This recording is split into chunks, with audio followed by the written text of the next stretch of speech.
Sunday against the Colts, the Saints delivered the offensive punch New Orleans has been waiting for. Things clicked. Optimism is now growing. And there are opportunities to get wins over the next couple weeks. The struggling Chicago Bears come to town Sunday, and the Saints are huge favorites. Is what we saw Sunday real? Or are the Saints now ready to get on a little run? From WWL-TV, this is an Eye on the Black and Gold special.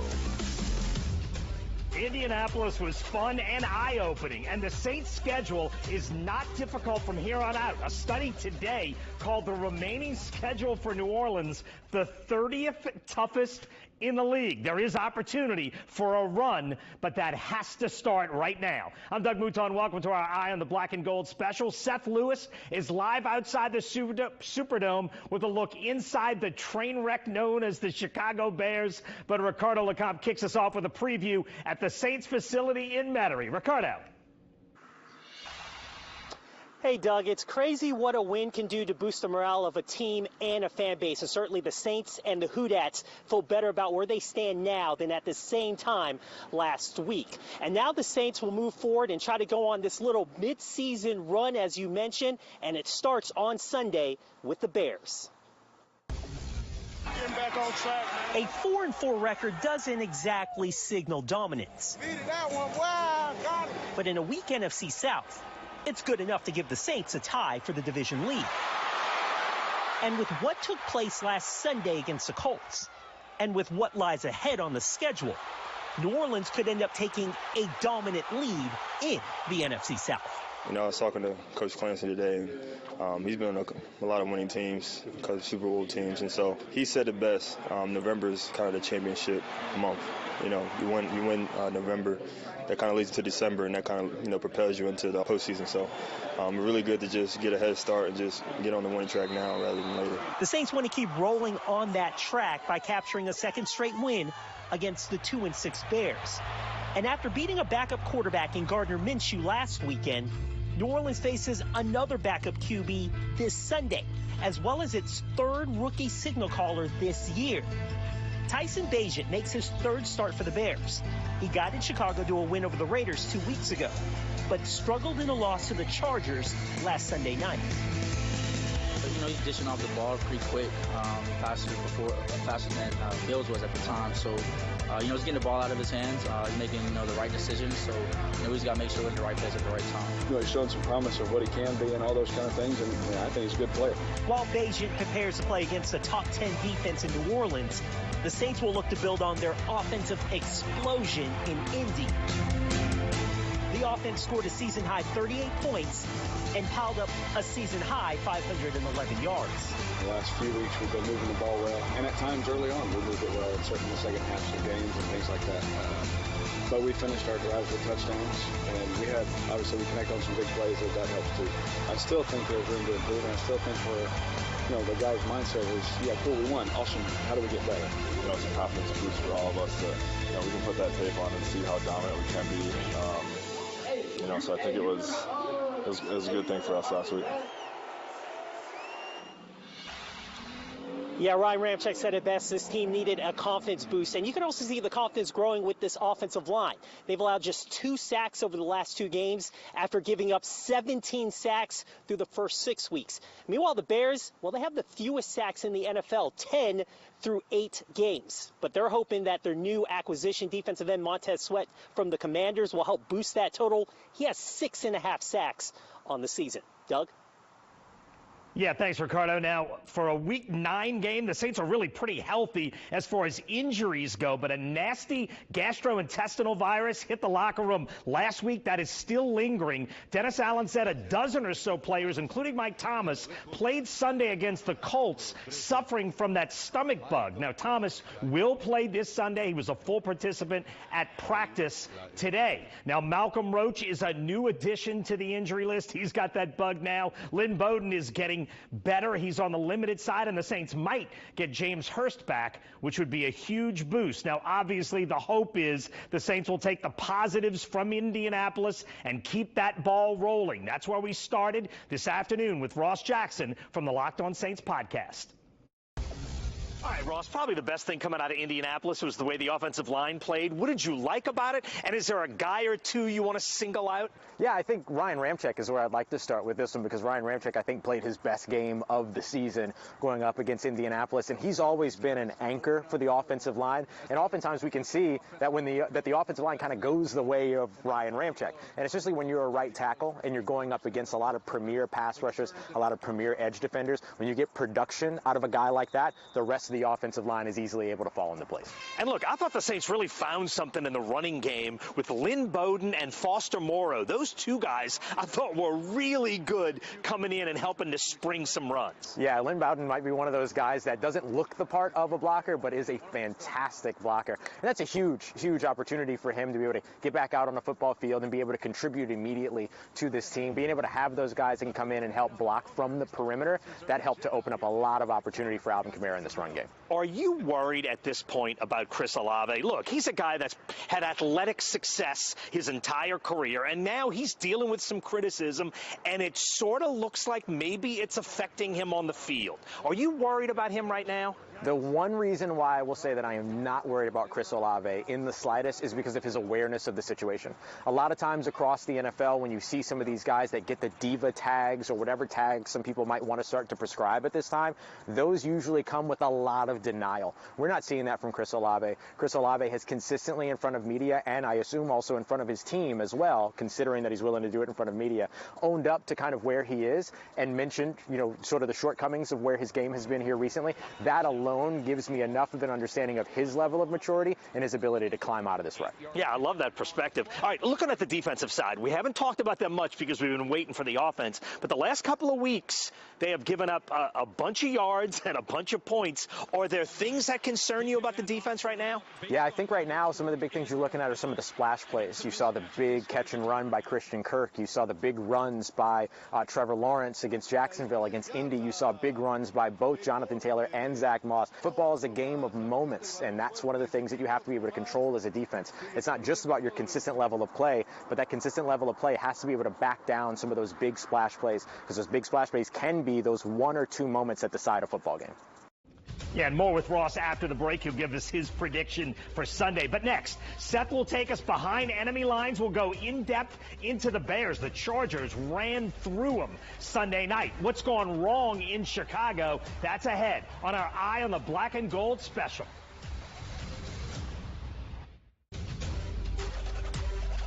Being a Bears fan has not been a lot of fun lately. Chicago has one winning season in the last decade, and they're definitely not going to have one this year. Seth Lewis deep dives into the ugliness and joins us live outside the Caesars Superdome. Seth.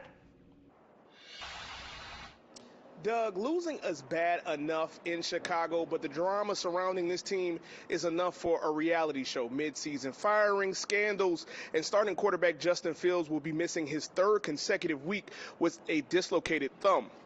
But as we go behind enemy lines with CBS 2's Jory Paris, we start with the emergence of backup QB Tyson Bagent.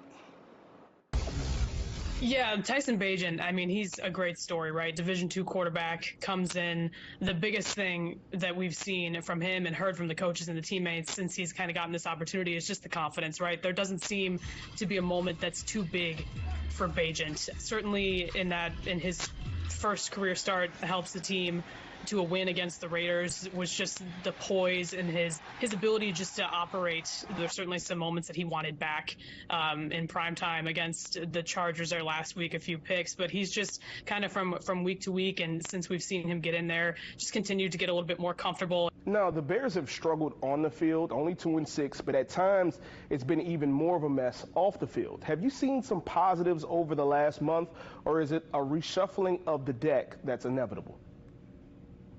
I mean, some words you can throw around this week, certainly wild, bizarre, unusual. We just saw a second assistant coach get let go this week, the Bears letting go their running backs coach. So, I mean, that's just something you don't see very often. You know, head coach Matt Eberflus and general manager Ryan Poles have said that, you know, there's no culture issues within the team at the moment. They're just upholding certain standards. The wins and losses obviously reflect the mood each and every week, but there has been a lot for the Bears to kind of deal with. The main issue for them is right now just focusing on still the basics sometimes too. I mean, last week we saw even more examples of poor tackling and missed catches, and all the noise on the outside aside, I think they're really just focused on the game plan and trying to get some of those wins racked up, because again, that just goes into, you know, the morale of the team. Final question, and I'll keep it simple. The Bears win Sunday if?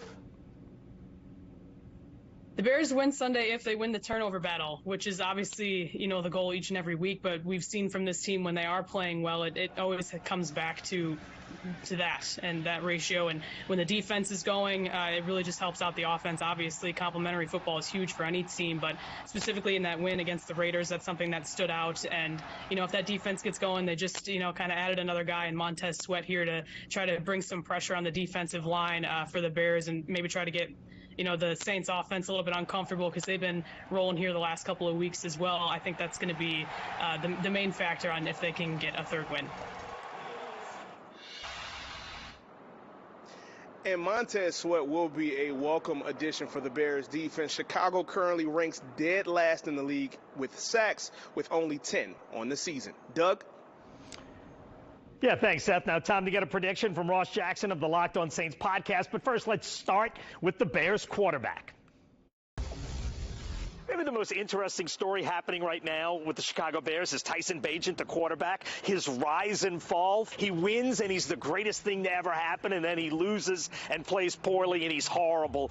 Where do you view him right now and what he can do against the Saints? He's the quintessential example of the most popular player on a football team being the backup quarterback. It's secret Bagent man as far as I'm concerned. This guy is one of those guys that can come in and light it up in, you know, a quick second, but then once NFL teams get film on him, things start to back down. And right now you got one of the best defensive minds in the entire league in this facility. And so when I look at Tyson Bagent coming into this game, I think that he's got the opportunity and the potential for fireworks, but coming in as a D2 guy, a lot of opportunity for this defense to show him some things that he hasn't seen yet, and I think that's going to get him off to maybe continuing the rockiness of what we saw last week. And that is one of the reasons why you sort of have to like the Saints' chances this Sunday.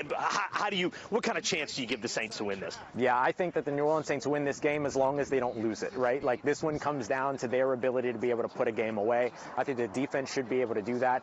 Without Justin Fields, without Khalil Herbert, the usual kind of more dynamic running back for the Bears, the run game can be a little bit depleted. If this New Orleans Saints offense can pick up where it left off last week, maybe they can jump out to an early lead, which we haven't seen much of, eliminate the run game, make them one-dimensional, and then give Tyson Bagent everything. Throw the book at him, show him a bunch of stuff he's not seen, and then put it away. I like the Saints' chances this week. Are you starting to feel a little differently about the Saints? I know a few weeks ago, look, we had real questions and deserved questions. Last 5.5 quarters, the offense has caught fire a little bit. Are you feeling like this is a playoff team right now? Maybe more so than you did 2-3 weeks ago? Yeah, I feel like the New Orleans Saints are on the precipice of proving that they can be the team that they keep saying that they want to be. This is the moment for them. You've got a winnable game against the Chicago Bears and a backup quarterback. Then you've traveled to Minnesota. Winnable game, backup quarterback after the bye week. Who knows who the Atlanta Falcons quarterback is going to be by then? These next 3 games, and really the 4 games going back to Indianapolis, are pivotal to the New Orleans Saints' success. If they can continue this trajectory and show that it wasn't just a mirage like what we saw in New England, then absolutely I'll feel better. But I think we're just at the beginning of that conversation right now. Yeah, and our thanks to Ross. Again, you can listen to Ross every day on the Locked On Saints podcast. Now, up next, Ricardo and Seth will join me live again for our predictions. Can the Saints keep it going? That's ahead on our Eye on the Black and Gold special.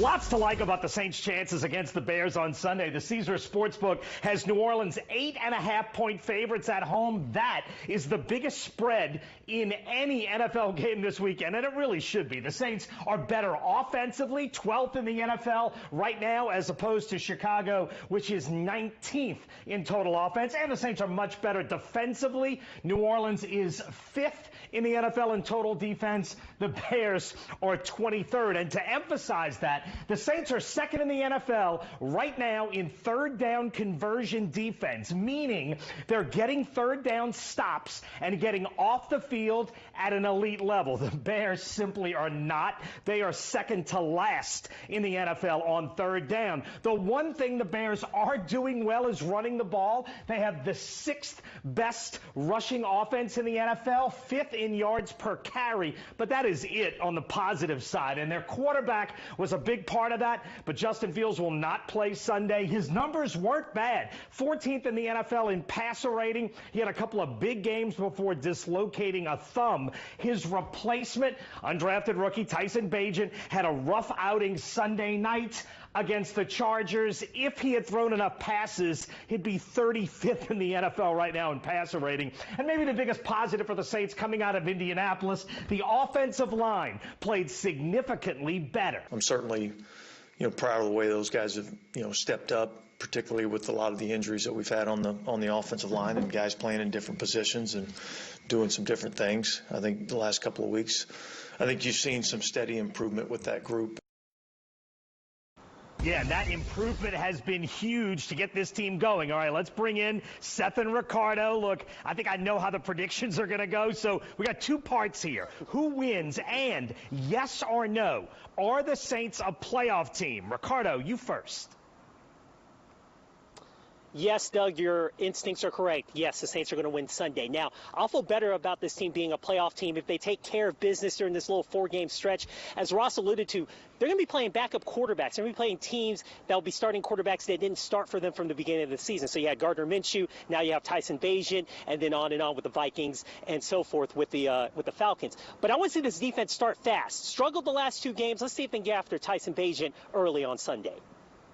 Yeah, look, I said before the Patriots game, we had an Eye on the Black and Gold special. I thought the Saints would win by 10, half because I thought the Saints were better and half because the Patriots were a train wreck. I think the exact same thing in this game. If you force me to bet it, I would give the 8.5 points. I think Chicago's terrible, and I do think the Saints are a pretty good team. I think the Saints win Sunday, and I do think they win the South because I think they're a pretty good team, and I don't think anyone else in the division is. All right, Seth, bring it home. What do you think?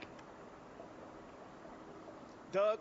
I don't know. Well, I do know that the Saints will be beating the Bears on Sunday. As you mentioned, it just seems like a big-time matchup discrepancy.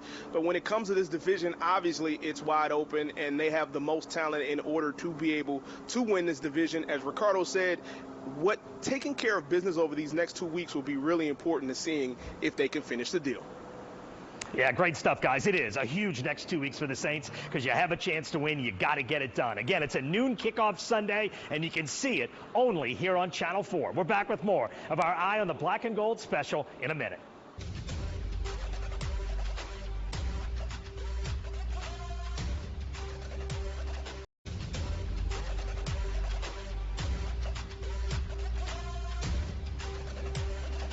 The Saints got to win Sunday in Indianapolis that they had to have, and they have to have this one too. Saints and Bears Sunday at noon here on Channel 4. And don't forget, we'll be back to break it all down and to break down the LSU-Alabama game Sunday night at 10:35 on 4th Down on 4. Now, when last the Saints played the Bears, it was the Nickelodeon NFC wildcard game. The Saints won that one 20-9. That was the COVID season. We'll leave you with a little bit of that. The Saints have beaten the Bears the last 7 times they've played. We're out of time. Thanks for watching this Eye on the Black and Gold special.